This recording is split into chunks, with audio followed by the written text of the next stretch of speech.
Welcome guys GK MCQs M के channel में आपका बहुत बहुत स्वागत है। सब्सक्राइब कीजिए जीके एमसीक्यूज एम के चैनल को और पाए रोजाना multiple choice question. So guys आज हम डिस्कस करने वाले बायो मॉलिक्यूल यानी कि जैव अणु से रिलेटेड मल्टीपल चॉइस क्वेश्चन, और आपको इसी प्रकार के मल्टीपल चॉइस क्वेश्चन रोजाना आपको मिलते रहेंगे। तो चलिए शुरू करते हैं। पहला क्वेश्चन है, आरएनए तथा डीएनए कायरल अणु है, इसकी कायरलता का कारण है। ऑप्शन है डी सुगर अवयव, कायरल फॉस्फेट एस्टर इकाई, कायरल भस्म इकाई या फिर एल सुगर अवयव। चारों में से आपको वन ऑप्शन सिलेक्ट करना है जो इसका सही है।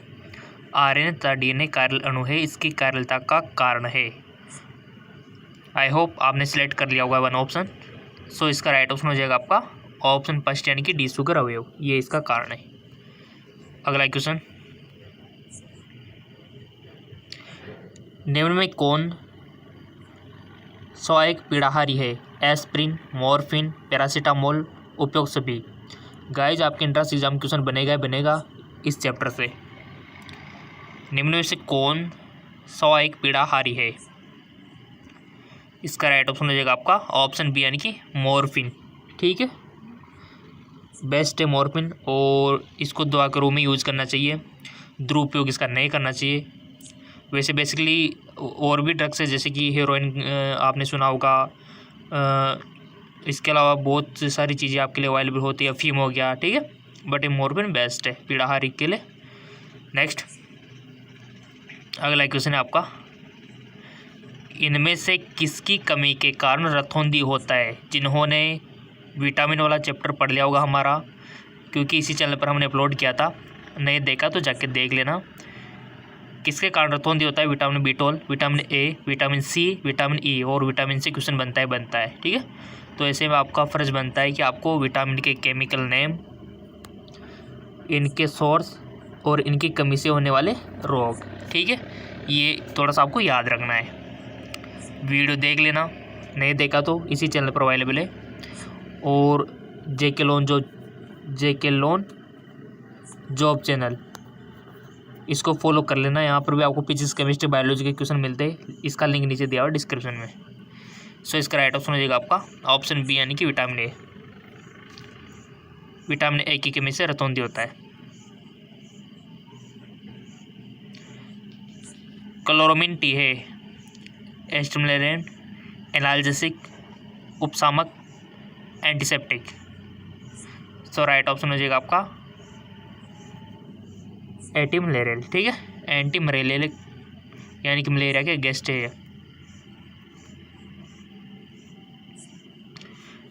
निम्नलिखित में कौन सर्वाधिक मीठी शर्करा है? Sucrose, fructose, maltose, lactose. निम्नलिखित में कौन सर्वाधिक मीठी शर्करा है? Sucrose, fructose, maltose, lactose. बहुत अच्छा क्वेश्चन है, पहले आपको ऑप्शन सेलेक्ट कर लेना है। आई होप आपने अवश्य कर लिया होगा, ईमानदार स्टूडेंट जो हो आप। Check now, fructose. ठीक है, इसका राइट ऑप्शन क्या हो जाएगा? फ्रक्टोज। अगला क्वेश्चन, निम्नलिखित में कौन वसा में विलय विटामिन है? ये भी हमने विटामिन वाले चैप्टर जब पढ़ाया था वहाँ पर डिस्कस कर चुके थे। जिन्होंने हमारा जीके एमसीक्यूज एम के चैनल और जेके लोन जॉब चैनल दोनों सब्सक्राइब कर रखे होंगे तो उनको तो दुगना पोर्शन मिल रहा है, दुगना पोर्शन। ठीक है, क्योंकि दोनों चैनलों से उनको बेनिफिट हो रहा है। सब कुछ हम पढ़ा चुके, हार्मोन भी पढ़ा चुके, plant hormone, human hormone, vitamin. बस आपको जाके देखना है, चैनल पे देखना तो आता है ना, चैनल पे जाके वीडियो का ऑप्शन आता है, वीडियो पे सारे वीडियो आप देख सकते हो, वहाँ पर आपको मिल जाएगा। निम्नलिखित में कौन वसा में विलय विटामिन है? लगाओ टिक, ताकि आपको भी अपनी गलती का एहसास हो। सो इसका राइट ऑप्शन हो जाएगा ऑप्शन डी यानी कि विटामिन के। ठीक है, सो सिंपल, मैंने आपको बताया था कि जल में विलय और वसा में विलय विटामिन को कैसे याद रखते हैं, तो सिंपल WBC से याद रखना है। WBC यानी कि वाटर में ओनली बी और सी विलय होता है, बाकी ये सब वसा में होता है। तो यहाँ पर बी और सी को छोड़ना था, तो ये बी और सी छोड़ दिया, बाकी के बचा, तो ये हमारा राइट ऑप्शन हो गया क्योंकि ये वसा में विलय। ठीक है, बी और सी वाटर सोल्यूबल है, बाकी के वसा में विलय है। ठीक है, तो आप WBC से इजीली याद रख सकते हो, वाटर BC, ठीक है।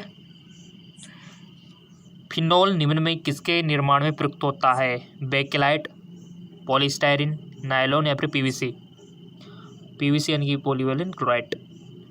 बहुलक वाला चैप्टर है, वो भी बहुत इंपॉर्टेंट है, उसका भी हम डिस्कस करेंगे। फिनोल निम्न में किसके निर्माण में प्रयुक्त होता है? तो इसका राइट ऑप्शन हो जाएगा आपका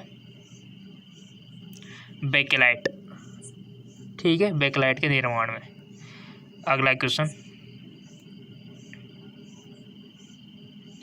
प्रोटीन एक बहुलक है, ग्लूकोज, टर्टेलिक अम्ल, एमिनो अम्ल या फिर ग्लाइकोल। प्रोटीन एक बहुलक है,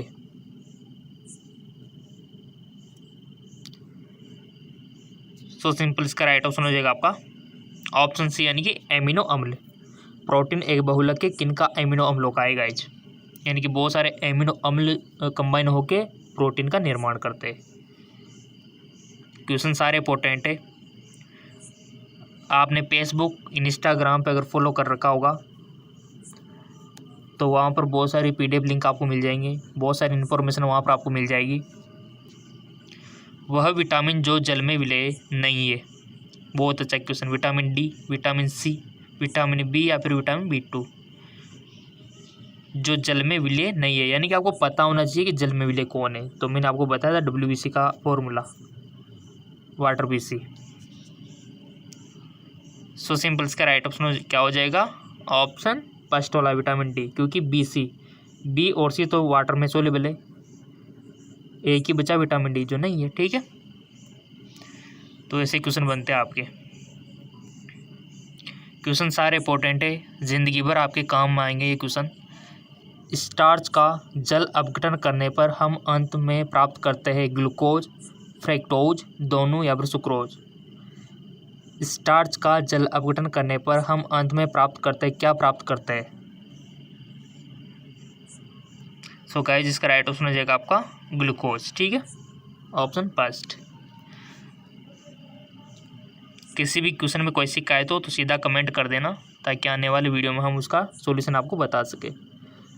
स्टार्च की मोनोमेरिक इकाई है ग्लूकोज, फ्रक्टोज, ग्लूकोज व फ्रक्टोज या फिर मेनोज। स्टार्च की मोनोमेरिक इकाई आपको बताना है, इंपॉर्टेंट है।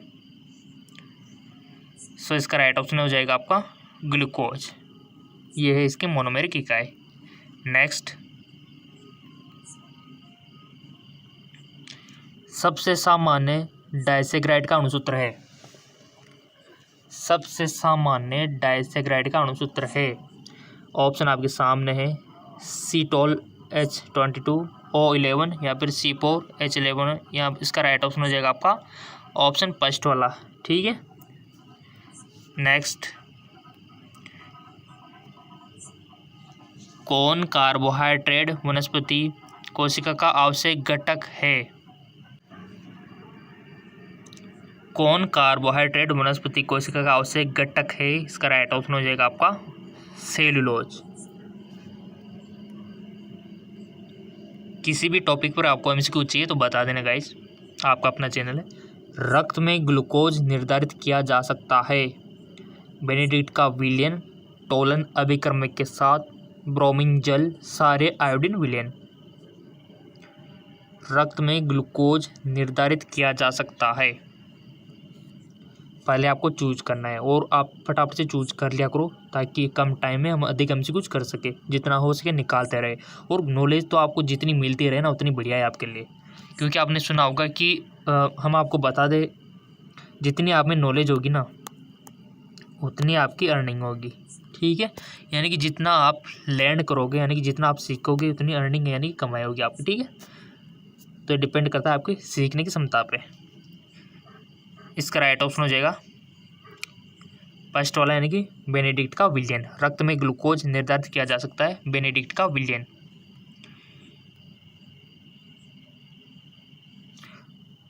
निम्न में कौन शर्करा डाइसेग्राइड नहीं है?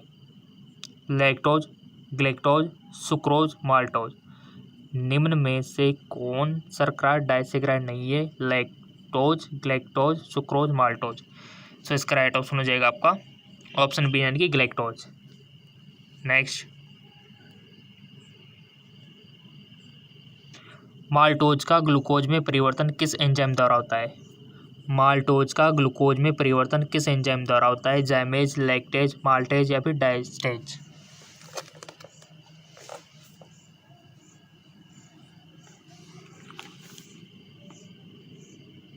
सो इसका राइट ऑप्शन हो जाएगा आपका ऑप्शन सी यानी कि माल्टेज। अगला क्वेश्चन, एंजाइम की उपस्थिति में प्रोटीन का जल अपघटन करने पर उत्पन्न होता है। एंजाइम की उपस्थिति में प्रोटीन का जल अपघटन करने पर उत्पन्न होता है हाइड्रोक्सी अम्ल, डाइकार्बोक्सिलिक अम्ल, एमिनो अम्ल या फिर एरोमेटिक अम्ल?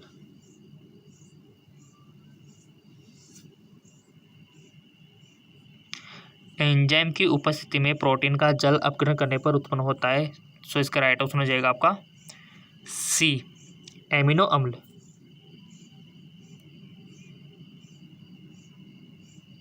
नेक्स्ट,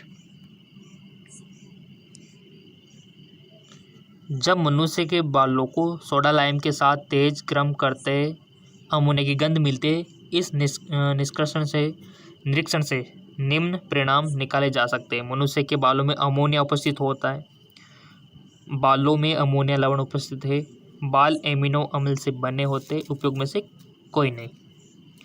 सो इसका राइट ऑप्शन हो जाएगा आपका सी, बाल एमिनो अम्ल से बने होते हैं। नॉलेज इंपॉर्टेंट है। और जैसा कि हमने बता रखा है कि हमारे फेसबुक और इंस्टाग्राम पेज को आप फॉलो कर लेना, लिंक नीचे दिया हुआ है डिस्क्रिप्शन में।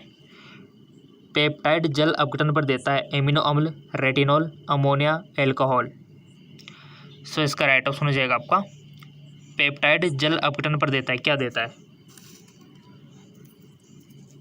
लगा देखो क्विक, जल्दी से, ताकि आपके माइंड की कैपेसिटी और आपके माइंड की एक्सरसाइज अच्छी हो जाए। देखो एक्सरसाइज करने से होता है सब कुछ। अगर शरीर भी फिट करना है, सिक्स पैक बनाने ना, उसके लिए भी एक्सरसाइज करनी होती है। अगर आपको अपना फ्यूचर अच्छा खासा बनाना है, आपका माइंड को भी इसी प्रकार से बनाना है, तो एक्सरसाइज तो आपको करनी होगी मल्टीपल चॉइस क्वेश्चन की, जो कि हम आपको करवा रहे हैं डेली। ठीक है, मल्टीपल चॉइस क्वेश्चन। पेप्टाइड जल अपघटन पर देता है, तो इसका राइट ऑप्शन हो जाएगा आपका एमिनो अम्ल। अगला क्वेश्चन,